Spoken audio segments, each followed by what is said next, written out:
नमस्कार विद्यार्थी मित्रांनो, मी विशाल बागडी स्वागत करतो आपलं आत्मबल फाउंडेशन आवळी बुद्रुक तालुका राधानगरी जिल्हा कोल्हापूर संचलित टागोर IAS अकॅडमीमध्ये। बघा, आज आपण गणिताची जी काही लेक्चर सिरीज चालू केलेली आहे, ज्याच्यामध्ये आपण पहिल्यांदा लसावी मसावी हा चॅप्टर पाहिला, त्याच्यानंतर अपूर्णांक हा चॅप्टर पाहिला, त्याच्यानंतर बॉडमास रूल हे चॅप्टर पाहिलेले आहेत। हे चॅप्टर तुम्ही पहिल्यांदा आमची जी काही गणित ही जी काही प्लेलिस्ट आहे त्याच्यामध्ये व्यवस्थित पहा। त्याच्यामध्ये आपण पहिल्यापासून बेसिक टू ॲडव्हान्स काही क्वेश्चन्स घेण्याचा प्रयत्न केलेला आहे। त्याचबरोबर वेगवेगळ्या परीक्षांना पडलेले जे काही क्वेश्चन्स आहेत ते आपण लवकरात लवकर ह्या प्लॅटफॉर्मवर घेऊन येणार आहोत। ठीक आहे, म्हणजे आणखीन ट्रिक सहित त्याचबरोबर आणखीन नंबर ऑफ क्वेश्चन सहित आपण येण्याचा प्रयत्न करणार आहोत। पण आज आपण एक नवीन चॅप्टरला सुरुवात करणार आहोत, ज्याचं नाव आहे ॲव्हरेज, सरासरी। ठीक आहे, आता ॲव्हरेज म्हणजे काय, बेसिकली एक शब्दात कमी शब्दामध्ये सांगायचं म्हटलं तर ॲव्हरेज म्हणजे बघा, समजा एक 4 मित्र आहेत आणि मी एकाला 4 आंबे दिले, दुसऱ्याला एक 5 आंबे दिले, तिसऱ्याला एक 6 दिले आणि एकाला 4 दिले। ओके, आणि मग मी त्यांना विचारलं किंवा कोणीतरी विचारलं, बाबा तुम्हाला किती किती आंबे मिळाले, तर ते काय म्हणतील, आम्हाला एक 5 आंबे मिळाले, ॲव्हरेजली 5 आंबे मिळाले। बरोबर आहे का? म्हणजे एखाद्याला कमी मिळाले असतील, एखाद्याला जास्त मिळाले असतील, पण ॲव्हरेजली किती आंबे मिळाले, 5। बरोबर आहे? आता हे बेसिकली आपण सर्वसाधारण लँग्वेजमध्ये हीच गोष्ट वापरतो, पण ॲक्च्युअल जर का गणितीय भाषेमध्ये ॲव्हरेज म्हणजे काय बघायचं असेल तर बघा, average is equal to, average म्हणजे काय तर सम अपॉन नंबर, म्हणजे नंबर ऑफ क्वांटिटीज। ओके, याचा अर्थ बघा, एकूण समजा 5 जणांना मी एकाला 10 आंबे दिलेत, एकाला 12 दिलेत, एकाला 13 दिलेत, एकाला 14 दिलेत। सम म्हणजे काय, ह्या सगळ्यांची बेरीज 10 अधिक 12 अधिक 13 अधिक 14 म्हणजे सम, म्हणजे सर्वांची बेरीज। ओके, संख्यांची बेरीज भागिले ते किती आहेत, 1 2 3 4 भागिले 4 म्हणजे काय आली, त्याची सरासरी आली, ॲव्हरेज आली। म्हणजे हा फॉर्म्युला माहित असणं आपल्यासाठी फार गरजेचं आहे। आणखीन एक गोष्ट, हा formula average is equal to sum upon number of quantities, हा फॉर्म्युला तर माहीतच पाहिजे, पण त्याचबरोबर आणखीन एक बघा, सम काढायचे आहे मला, म्हणजे काय, संख्यांची बेरीज काढायची आहे। तर मी काय करणार, यांचा आणि यांचा गुणाकार करू शकतो का नाही, म्हणजे ॲव्हरेज इंटू n करू शकतो ना। लक्षात ठेवा, it is also very very important, कारण का पुढचे कितीतरी एक्झाम्पल सोडवत असताना ही गोष्ट माहित असणं फार गरजेचं राहणार आहे। It is a very very important, sum is equal to average into number. Okay, आता मगाशी जो फॉर्म्युला झालेला होता याच्या आधी, तो फॉर्म्युला थोडा आणखीन क्लिअर करण्यासाठी आपण टाइप 1 चालू करतोय। म्हणजे याच्यातून हा एक बेसिक प्रश्न आहे, त्याच्यातून आपल्याला ती गोष्ट क्लिअर होईल।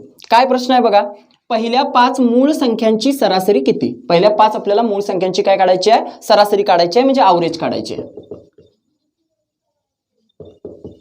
मूळ संख्या म्हणजे प्राईम नंबर्स। ओके, आता बघा, पहिल्या 5 मूळ संख्यांची काढायला सांगितल्या, मग पहिल्या 5 मूळ संख्या मला पहिला माहित पाहिजे। पहिली मूळ संख्या 2 आहे, त्यानंतरची 3 आहे, बरोबर आहे, त्यानंतरची 5 आहे, त्यानंतरची 7 आहे, त्याच्यानंतरची 11 आहे। ह्या पहिल्या 5 मूळ संख्या। ओके, ह्या क्लिअर झालं। आता ॲव्हरेजचा फॉर्म्युला काय आहे, average is equal to sum upon numbers, बरोबर आहे, आणि मला काय काढायचं आहे, सरासरीच काढायची आहे। मग काढली मी, ॲव्हरेज इज इक्वल टू सम म्हणजे ह्या सगळ्यांची बेरीज ना, 2 अधिक 3 अधिक 5 अधिक 7 अधिक 11 म्हणजे ह्या सगळ्यांची बेरीज भागिले n म्हणजे किती संख्या आहेत एकूण, भागिले 5। ठीक आहे, मला काय येईल, त्यांचं ॲव्हरेज येईल। ह्यांची जर बेरीज केली, 2 आणि 3 5, 5 आणि 5 10, 10 आणि 7 17, 17 आणि 11 28 आणि 28 भागिले हे किती आहे, लक्षात ठेवा 5 आहे। आणि ह्यांचा भागाकार केला, 5 एके 5, 5 5 25 उरलं 3। ओके, आता 5 न 3 ला पूर्ण भाग जात नाही, म्हणून इथं पॉईंट दिला आणि इथं 0 वाढवला, आणि 5 एके 5, 6 5 30, 5.6 हे काय येईल, तुमचं फायनल आन्सर येईल। ठीक आहे, आता बघा, पुढे जायच्या अगोदर पुढचे आपण क्वेश्चन्स असे टाइप वाईज सोडवत जाणारच आहोत, पण त्याच्या अगोदर एक 2 कन्सेप्ट क्लिअर करणं फार आवश्यक आहे। ते आत्ताच क्लिअर करून घेऊयात, म्हणजे आपल्याला पुढचे प्रश्न सोडवत असताना सिंपल जाईल। आता आपण एक गोष्ट बघितली, जर समजा ॲव्हरेज काढायचं असेल तर मी ॲव्हरेज कसं काढतो, सगळ्या संख्यांची बेरीज म्हणजे सम, बरोबर आहे, भागिले n म्हणजे किती आहेत त्या, ह्यालाच काय म्हणतो, माझा ॲव्हरेज, बरोबर आहे ना। याचा अर्थ बघा, समजा मी पहिली संख्या घेतली A1, पहिली संख्या काय घेतली A1, समजा दुसरी संख्या घेतली A2, जरा लक्ष द्या, ही फार महत्त्वाची गोष्ट आहे। ॲव्हरेज मी हा फॉर्म्युला आहे ॲव्हरेजचा। ओके, त्याच्यातली पहिली संख्या घेतली समजा A1, दुसरी संख्या घेतली A2, तिसरी संख्या घेतली A3, चौथी संख्या घेतली A4 किंवा पुढे जात जाणार आहे, मान्य आहे का। मग अशा वाढत जाऊन कुठेपर्यंत जाईल, तिथे a n ना, शेवटची संख्या किती माहित नाही मला, म्हणजे an ही शेवटची संख्या असेल, मान्य आहे इथपर्यंत। ठीक आहे, आता सिंपल माझ्या ॲव्हरेजच्या फॉर्म्युलाप्रमाणे मी ॲव्हरेज कसं काढतो ॲव्हरेज मी, तर बघा बरोबर आहे ना, असंच काढतात फॉर्म्युला. कसं सगळ्यांची बेरीज करायला पाहिजे, म्हणजे ह्या सगळ्यांची बेरीज करायला पाहिजे. A1 प्लस A2 प्लस समजा A3 आणि असं पुढे वाढत वाढत जाऊन कुठपर्यंत जाईल, एचा n भागात, म्हणजे ए घात नाही तो AN पर्यंत जाईल का, बरोबर आहे ना. आता भागिले हे किती वेळा आहेत, ते किती वेळा आहेत म्हणजे समजा n वेळा आहेत. मला माहित आहेत का किती वेळा आहेत ते, नाही ना, म्हणून n वेळा आहेत. इथपर्यंत क्लिअर आहे, काही प्रॉब्लेम नाही आहे. ठीक आहे. आता पुढे जरा लक्ष द्या. समजा मी काय केलं, ह्या प्रत्येकामध्ये ह्या A1 मध्ये ह्या प्रत्येकामध्ये काहीतरी गोष्ट मिसळली जी सारखी आहे. म्हणजे समजा ह्याच्यामध्ये पण 5 मिसळला, ह्याच्यामध्ये पण 5 मिसळला, ह्याच्यामध्ये पण 5 मिसळला, पुढच्यामध्ये पण 5 मिसळला आणि शेवटी पण 5 मिसळला. सगळ्यामध्ये एक समान हे करत बसलोय. एक क्लिअर आहे का बघा, मी पहिल्यांदा परत सांगतोय. ॲव्हरेज काढलं मी, कसं काढलं, A1 plus A2 plus A3 आणि शेवटपर्यंत करून भागिले n. का n भागिले n, कारण किती आहेत त्यांना भागाकार करायला पाहिजे. ह्या फॉर्म्युल्याप्रमाणे फक्त इथं ठेवलं मी. ठीक आहे. आता प्रत्येकामध्ये मी एकच संख्या ऍड केली, म्हणजे ह्याच्यामध्ये पण तेवढीच ऍड केली, ह्याच्यामध्ये पण तीच, ह्याच्यामध्ये पण तीच, ह्याच्यामध्ये पण तीच, असं पुढं पुढं पुढं शेवटपर्यंत तीच संख्या ऍड केली. तर येणारं जे नवीन ॲव्हरेज आहे, आता ॲव्हरेज बदलेल ना, बरोबर आहे की नाही, तर त्या येणाऱ्या ॲव्हरेजमध्ये काय फरक पडतो आणि ते कशा पद्धतीनं काढलं पाहिजे जरा असं लक्ष द्या. ठीक आहे. आता जरा बघा, हे जे 5 मिसळले की नाही, मी हे 5 धरत नाही, मी काय धरतो इथं x मिसळलंय असं धरा. किती मिसळलाय, x मिसळलाय प्रत्येकामध्ये असं धरूया आपण. आता जरा असं बघा, लक्ष द्या. आणि मी ॲव्हरेज नंबर म्हणजे सेकंड दुसरं पुढचं आता ॲव्हरेज निघणार आहे ना, कारण ॲव्हरेज बदलणार आहे की नाही x बदलल्यानंतर. लक्षात ठेवा, मी काय केलं, A1 मध्ये x मिसळला, हा, प्लस A2 मध्ये परत किती मिसळला, x मिसळला, बरोबर आहे का, प्लस परत A3 मध्ये किती मिसळला, x मिसळला आणि पुढे पुढे जाईत आता AN मध्ये किती मिसळायला पाहिजे, x मिसळायला पाहिजे. हे क्लिअर आहे सर्वांना. प्रत्येकामध्ये तीच संख्या मिसळली, x मिसळली, बरोबर आहे. भागिले किती आहेत, त्या nच आहेत ना, हे काय बदलल्यात का, nच संख्या nच राहिल्यात का नाही, त्या संख्या बदलल्यात, संख्या खालच्या बदलाय नाहीत, फक्त प्रत्येक संख्येमध्ये मी x मिसळलाय, मान्य आहे. आणि मला काय काढायचं आहे, नवीन येणाऱ्या ॲव्हरेजमध्ये काय बदल पडतोय, नवीन येणारं ॲव्हरेज कसं मग काढायचं असते. आता जरा लक्ष द्या बघा, नवीन येणारं ॲव्हरेज काढताना मला सांगा, ह्याच्यामध्ये A1 A2 A3 हे तर आहेच, पण प्रत्येकामध्ये x आहे की नाही, बघा आहे ना प्रत्येकामध्ये x. मग प्रत्येकामधले x मी कॉमन काढतोय की नाही, काढू शकतोय की नाही, सहज काढू शकतोय, मला काहीच प्रॉब्लेम नाही प्रत्येकामधले x कॉमन काढायला.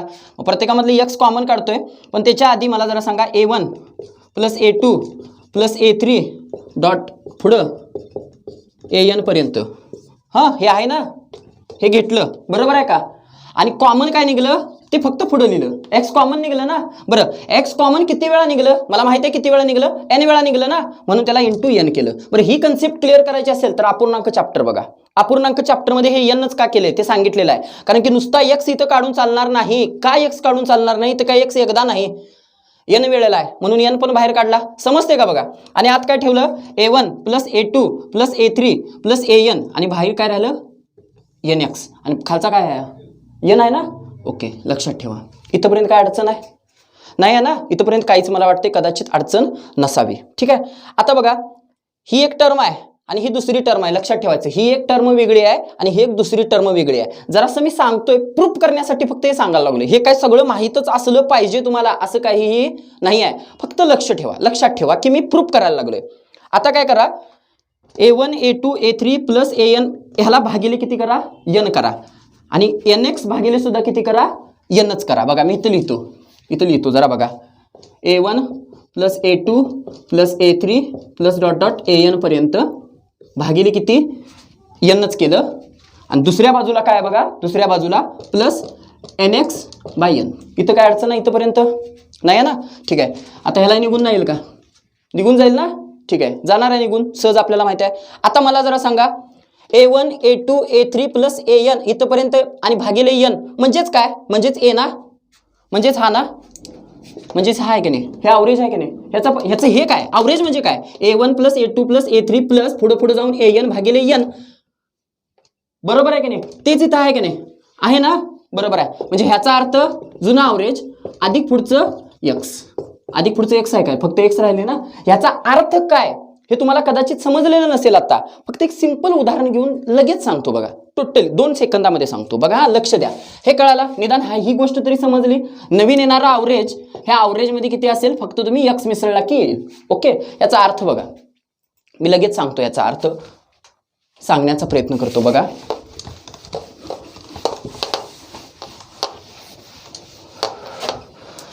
समजा एक 4 संख्या आहेत, 10 आहे, 11 आहे, 12 आहे, 13 आहे, 14 आहे. Okay, simple. एक 5 संख्या आहेत. समजा आता 5 संख्यांचा काहीतरी अवरेज येत असणार आहे, येणार आहे की नाही, काहीतरी 5 संख्यांचा अवरेज येणार आहे. समजा यांचा अवरेज आता मी काढलं, समजा यांचं अवरेज काढलं. बरं, ह्यांचा अवरेज कसं काढतोय मी? सगळ्या संख्यांची बेरीज भागिले एकूण संख्या. पण आता ह्यांचा अवरेज मी काढत बसत नाही, कारण आपण पुढे शिकायचं आहे. ते यांचा अवरेज किती येतं? 12 येतं. लक्षात ठेवायचं, यांचा अवरेज किती येतं? 12 येतं.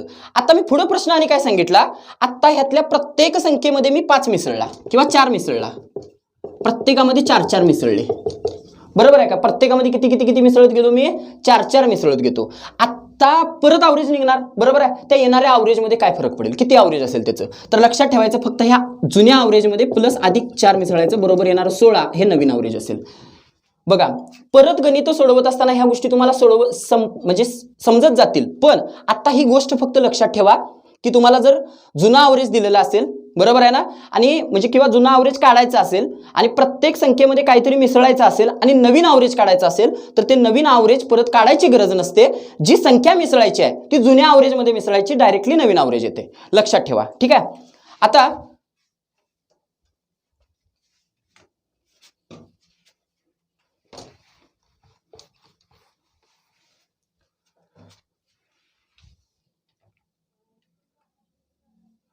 पुढे आणखीन एक महत्त्वाची गोष्ट आहे बघा,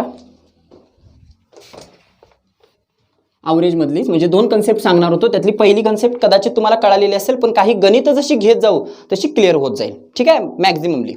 आता अवरेज मध्येच आणखीन एक महत्त्वाची कन्सेप्ट जी वापरली जाते ती एपी, म्हणजे अर्थमॅटिक प्रोग्रेशनची. कशाची? अर्थमॅटिक प्रोग्रेशनची. It is a very very very much concept, ठीक आहे, अर्थमॅटिक प्रोग्रेशनची. लक्ष द्या.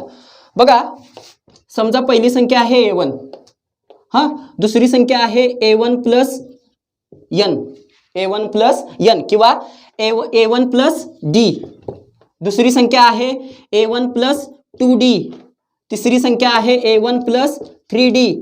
हा, अशी वाढत वाढत जाणार आहे. आणि कितीपर्यंत वाढत जाणार आहे, कितीपर्यंत वाढत जाणार आहे मला माहित नाही आहे, बरोबर आहे का. शेवटची संख्या जी येते an-1 इंटू d. याचा अर्थ काय हे थोडंसं समजावून सांगण्याचा मी प्रयत्न करतो. बघा, लक्ष द्या. पहिली संख्या आहे 5, पहिली संख्या आहे समजा 5, दुसरी संख्या समजा मी 6 घेतली, तिसरी संख्या समजा 7 घेतली, चौथी संख्या 8 घेतली, 9 घेतली, 10, 11, पुढे पुढे वाढत जाणार. पण इथं जरा लक्ष द्या, तुम्ही जरा इथं लक्ष द्या. a1 म्हणजे किती आहे? 5 आहे, बरोबर आहे. आता मी जी दुसरी संख्या म्हणजे हीच आहे ना, a1 प्लस d म्हणजे 6 आहे ना. मग a1 म्हणजे किती होता? 5, d म्हणजे किती आहे? 1, म्हणजे 6 आलं का नाही, बरोबर आहे की नाही. आता पुढची a1 प्लस 2d, a1 किती होता माझा? लक्ष द्या. बघा, ही तिसरी संख्या येणारी a1 प्लस 2d असेल. a1 किती होता? 5 इंटू 2 इंटू d किती होता? 1 होता, म्हणजे किती आली? 7 आली काय. अशी पुढे पुढे पुढे पुढे होत जाणार आहे आणि शेवटची संख्या अशी येणार आहे. इथं थोडंसं क्लिअर आहे. मुळात ह्या गोष्टी मी फक्त काय करायला लागलोय, प्रूफ करून दाखवायला लागलोय की हा हे कशामुळे येतं, हे काय असतं नेमकं. क्लिअर आहे इथंपर्यंत? काय अडचण नाही आहे. पहिली संख्या a1 असेल, दुसरी संख्या a1 प्लस d असेल, म्हणजे कन्झिक्युटिव्ह असतील, क्रमगत असतील, किंवा त्यांच्यामधला फरक हा एक समान असेल. बघा, समजा 2 घेतलं, मग 4 घेतलं, मग 6 घेतलं, मग 8 घेतलं, मग 10 घेतलं. समजा लक्षात ठेवा, यांच्यातला फरक एकसारखा आहे की नाही, त्याला म्हणायचे अर्थमॅटिक प्रोग्रेशन. क्लिअर आहे इथंपर्यंत तरी? इथंपर्यंत क्लिअर आहे की त्याच्यामधला फरक काय आहे, एकसारखा आहे, ती काय म्हणायची? अर्थमॅटिक प्रोग्रेशन, असं आपण धरूया, ठीक आहे. आता जरा बघा, तुम्हाला कदाचित एक फॉर्म्युला माहिती असेल, जर का अर्थमॅटिक प्रोग्रेशन म्हणजे अशा पद्धतीनं क्रमगत संख्या आहेत आणि त्या क्रमगत संख्यांची तुम्हाला बेरीज म्हणजे सम काढायची आहे, तर त्याचा फॉर्म्युला माहिती आहे का? पाठ आहे ना, फॉर्म्युला माहित असेल कदाचित तुम्हाला. n/2 म्हणजे एकूण किती संख्या आहेत भागिले 2, त्यानंतर 2a म्हणजे a म्हणजे काय? पहिली संख्या, प्लस n-1 इंटू d, हा त्याचा लक्षात ठेवा फॉर्म्युला आहे. माहिती आहे का हा फॉर्म्युला? हा फॉर्म्युला कदाचित माहित असेल. सम काढला जातो याच्यानं. सम काढला जातो म्हणजे काय? संख्यांची सगळ्या लक्षात ठेवायची, बेरीज काढली जाते. मला ह्या सगळ्यांची जर बेरीज काढायची असेल तर मी अशी काढणार, n/2 आणि 2a plus n-1 into d. बघा, हा फॉर्म्युला माहित आहे सर्वांना, माहित असेल कदाचित, ठीक आहे. आता जरा पुढे बघा, पुढे पुढे जाल तसं सिंपल करून सांगेन, भरपूर ट्रिक्स येत असतील, पण आता ह्या गोष्टी माहीत असणं फार गरजेचं आहे. ओके, आता मला जरा सांगा, तुम्ही सम कशी काढता, सम कशी काढता, किंवा हे अवरेज कसं काढता, अवरेज कसं काढतो, सम अपॉन नंबर ना, हे तर माहित आहे ना. आणि कन्झिक्युटिव्ह नंबर्स आहेत म्हणजे अर्थमॅटिक प्रोग्रेशनचे नंबर आहेत, त्यांची सम अशी काढतोय ना मी, हे तर क्लिअर आहे ना, त्यांची सम अशी काढतो. आता मी काय केलं बघा, ही जी गोष्ट आहे ना, ही एवढी जी गोष्ट आहे ना, ह्याला समजा यल मानलं मी. काय मानलं याला मी, यल मानलं. काय मानलं, लक्षात ठेवा, काय मानलं मी, यल मानलं, ह्याला यल मानलं. आणि बघा हा जो आहे ना, हा इथं ठेवला. आता बघा सम म्हणजे काय, n/2 इंटू ह्याचा काय अर्थ, a + l, ह्याचा अर्थ a + l. ओके. आता हे कसं आलं जरासं लक्ष द्या, मी जास्त डेप्थमध्ये जाऊ नये म्हणून ते हे सांगण्याचं म्हणजे टाळायला बघायला लागलोय. पण बघा मी सम काढलेली होती, हा फॉर्म्युला होता n/2, 2a ला मी a + a लिहू शकतो का नाही, लिहू शकतो, प्लस n-1 इंटू d. इथंपर्यंत काय प्रॉब्लेम आहे, नाही आहे, इथंपर्यंत काही प्रॉब्लेम नाही.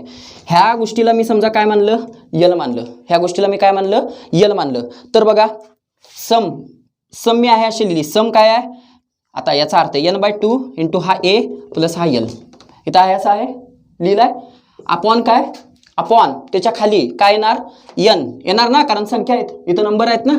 ओके, हे कळालं असेल थोडंफार, काही जणांना कळालं असेल, काही जणांना कळत नसेल कदाचित, पण आपण हे करूया, गणित सोडूया, त्यावेळी ते समजून जाईल. ठीक आहे, ह्याला हे निघून गेलं. ओके, ह्याला हे निघून जाणार आणि ते खालच्या बाजूला येणार, म्हणजे a + l इंटू 2 येणार. ह्याचा अर्थ जास्त काय हे करायची गरज नाही आहे, फक्त प्रूफ करण्यासाठी सांगितलं होतं. एक लक्षात ठेवा बघा, समजा एखादी अर्थमेटिक प्रोग्रेशन असेल, म्हणजे समजा असं 5, 6, 7, 8, 9 त्यानंतर 10, ही अर्थमेटिक प्रोग्रेशन आहे ना. बघा ना, फरक सगळ्यातलं एक आहे काय, एक न वाढत जात आहे काय, आहे त्याच डिफरन्सनं वाढत जात आहे काय पुढचा अंक, याचा अर्थ ही काय आहे, अर्थमेटिक प्रोग्रेशन आहे. आणि मला त्याचं काय काढायचं आहे, अवरेज काढायचं आहे. बघा अशा वेळी कसं मी अवरेज काढू शकतो, a + l अपॉन 2. a म्हणजे काय, पहिला अंक 5, l म्हणजे काय, शेवटचा अंक 10/2, 5 आणि 10 15, 15/2 किती, काय येईल ते, हे तुमचं असेल उत्तर. म्हणजे अर्थमेटिक प्रोग्रेशन एपी असल्यास अवरेज तुम्ही असं काढायचं, ह्या फॉर्म्युलानं पहिला नंबर घ्यायचा, शेवटचा घ्यायचा, /2 करायचं, तेच तुमचा काय असेल, अवरेज असेल. क्लिअर आहे ही कन्सेप्ट. आता जरा समजलं की अर्थमेटिक प्रोग्रेशन असल्यानंतर काय करायला पाहिजे. आणखीन एक महत्त्वाची गोष्ट लक्षात ठेवा, ठीक आहे. बघा मला ही समजली की अर्थमेटिक प्रोग्रेशन आहे का, अर्थमेटिक प्रोग्रेशन आहे ना, कारण की प्रत्येकामध्ये एक न वाढ होत आहे का, म्हणजे अर्थमेटिक प्रोग्रेशन आहे. समजलं.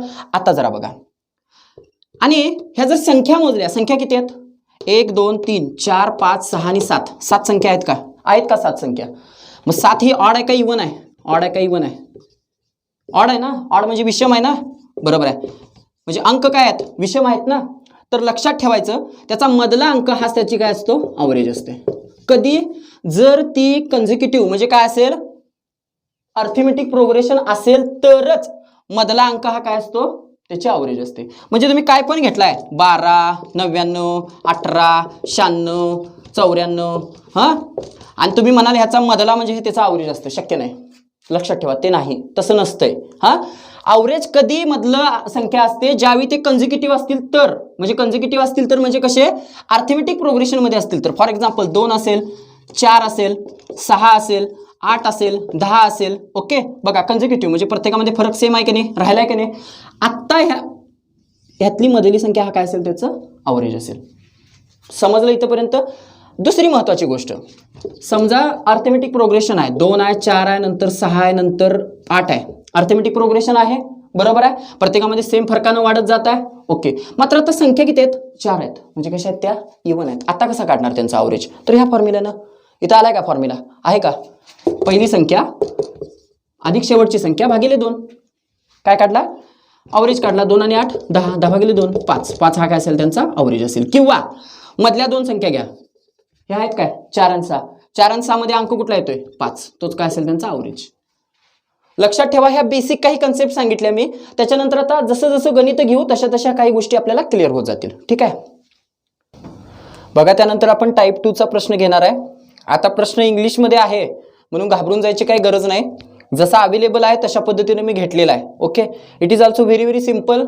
इंग्लिश भाषा सुद्धा पूर्णपणे सिम्पल असते, काही घाबरून जायची काही आवश्यकता नाही आहे. कारण की आपल्याला ज्यावेळी बँकिंग असो किंवा SSC CHSL किंवा CGL सारख्या एक्झाम द्यायच्या असतील किंवा UPSC सारखी एक्झाम द्यायची असेल तर आपल्याला माहिती आहे की हिंदी आणि इंग्लिश या भाषेशिवाय पर्याय नसतो, बरोबर आहे का.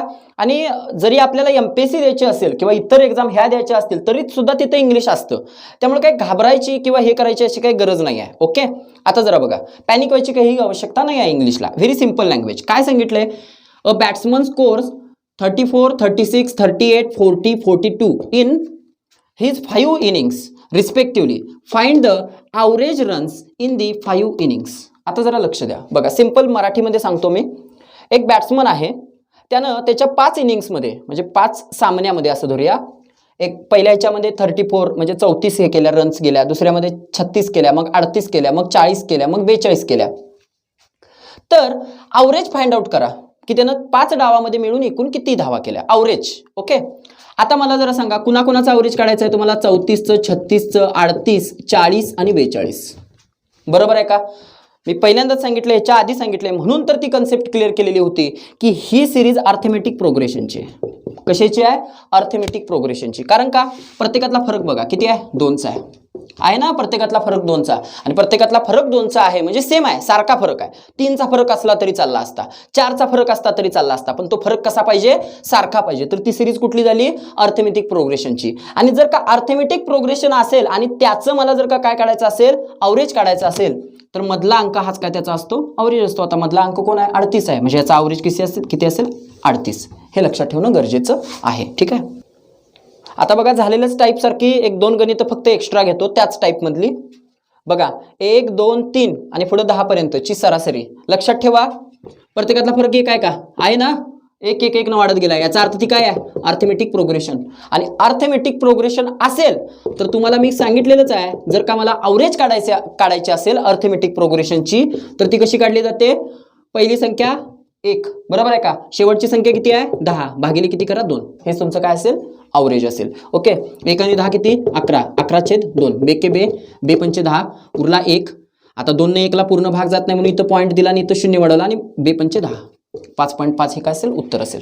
लक्षात ठेवा. ओके, सेम त्याच पद्धतीचा प्रश्न इथं आहे. तुम्ही हे प्रश्न सोडवून बघा बरं का.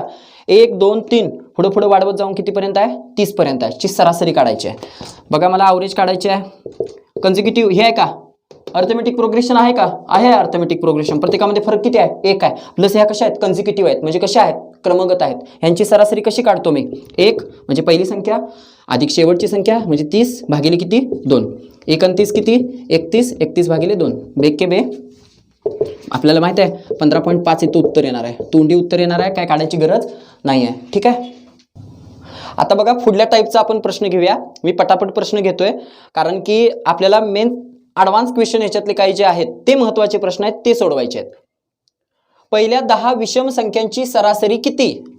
ओके, आता पहिल्या 10 विषम संख्यांचा जर विचार केला तर मला सांगा, पहिल्या 10 विषम संख्या. आता तुम्हाला एक गोष्ट माहीत असली पाहिजे, विषम संख्या समजा पहिली 1 आहे, मग नंतर आपल्याला माहित आहे किती आहे, 3 आहे, मग कुठली आहे, 5 आहे. मला जरा सांगा, याच्यातला फरक किती असतोय, प्रत्येकीमध्ये 2 असतोय, बरोबर आहे की नाही, प्रत्येकीमध्ये 2 असते. म्हणजे ही सिरीज कुठली होते, अर्थमेटिक प्रोग्रेशनची सिरीज होते. आणि जर अर्थमेटिक प्रोग्रेशनची सिरीज होत असेल तर हे संपूर्ण अशी पदं काढायची आणि मग त्यांची बेरीज करून हे करायची काही आपल्याला आवश्यकता नाही आहे. का, अर्थमेटिक प्रोग्रेशन न जर मला ॲव्हरेज काढायचं असेल तर मला फक्त पहिलं संख्या माहित पाहिजे आणि शेवटची संख्या माहित पाहिजे. पहिली विषम संख्या कोण येणार आहे, तुम्हाला माहिती आहे, 1च असते. पहिली विषम संख्या 1 असते. आणि मला कितवी काढायची आहे आता, 10वी विषम संख्या काढायची आहे. 10वी विषम संख्या काढायची असेल तर मी कशी काढतो, 10 गुणिले 2 किती, 20, 20 मधनं 1 वजा करायचा, किती उरतो, 19. तीच असते 10वी विषम संख्या. लक्षात ठेवा, 10वी विषम संख्या कशी काढायची, 10 गुणिले 2 किती येतो, 20, 20 वजा 1 बरोबर किती, 19. हीच असते 10वी विषम संख्या, बरोबर आहे. मग मला अर्थमेटिक प्रोग्रेशन काढायचं आहे, म्हणजे अर्थमेटिक प्रोग्रेशन आहे ते, आणि त्याचं मला काय करायचं आहे, ॲव्हरेज काढायचं आहे. पहिली संख्या 1 अधिक शेवटची संख्या 19 भागिले किती, 2. फॉर्म्युला आहे 1 अधिक 19, 20 भागिले 2, उत्तर किती, बरोबर 10. लक्षात ठेवा, it is a very very important. बघा, पुढचा प्रश्न पण त्याच पद्धतीचा. पहिल्या 27 विषम संख्यांची तुम्हाला सरासरी विचारली आहे. अर्थमेटिक प्रोग्रेशन आहे, आता काय सांगत बसत नाही, पहिली संख्या माहीत पाहिजे आणि शेवटची संख्या माहीत पाहिजे. आणि अर्थमॅटिक प्रोग्रेशननुसार मला जर ॲव्हरेज काढायचा असेल तर मला पहिली संख्या माहीत पाहिजे. पहिली संख्या कोण? 1. शेवटची संख्या मला काढायची आहे 27 दुने किती? 54 वजा 1 बरोबर किती? 53 आली ना. 53 ही काय झाली? शेवटची विषम संख्या भागिले किती? 2. 53 आणि 1 54. 54 भागिले 2 बेके बे 2 दुनी 4 उरला 1 बेसती 14 म्हणजे उत्तर किती आलं? 27. हे लक्षात ठेवा. ठीक आहे. बघा आता पुढच्या टाईपचा प्रश्न आहे. पहिल्या 50 समसंख्यांची सरासरी आपल्याला काढायची आहे. ओके. आता पहिल्या 50 समसंख्या असून दे विषम संख्या असून दे. पहिली समजा 2 असेल पहिली समसंख्या, मग 4 येते, मग 6 येते. ओके. अशाच काही 50 पर्यंत काढायची गरज नाही. तुम्हाला एक कॅल्क्युलेट झाला असेल की ही कसलं सिरीज आहे? अर्थमॅटिक प्रोग्रेशनची सिरीज आहे. लक्षात आलं असेल बरोबर आहे का? प्रत्येकामध्ये 2चा फरक आहे. आणि अर्थमॅटिक प्रोग्रेशनच्या रूलनुसार जर का मला याचा ॲव्हरेज काढायचा असेल तर मला फक्त काय माहिती पाहिजे? पहिला अंक आणि शेवटची म्हणजे पहिली संख्या आणि शेवटची संख्या भागिले 2 संपला विषय. बरोबर आहे. मग पहिली संख्या कोण आहे? 2.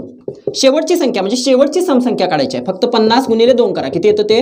100 अधिक 100 भागिले 2 बरोबर आहे. 100 आणि 2 102 भागिले 2 बेके बे बे पंचे 10 आणि बेके बे म्हणजे किती? उत्तर 51 हे उत्तर असेल. पण एक लक्षात ठेवा, समजा मला पहिल्या 50 समसंख्यांची सरासरी काढायला सांगितलेली आहे.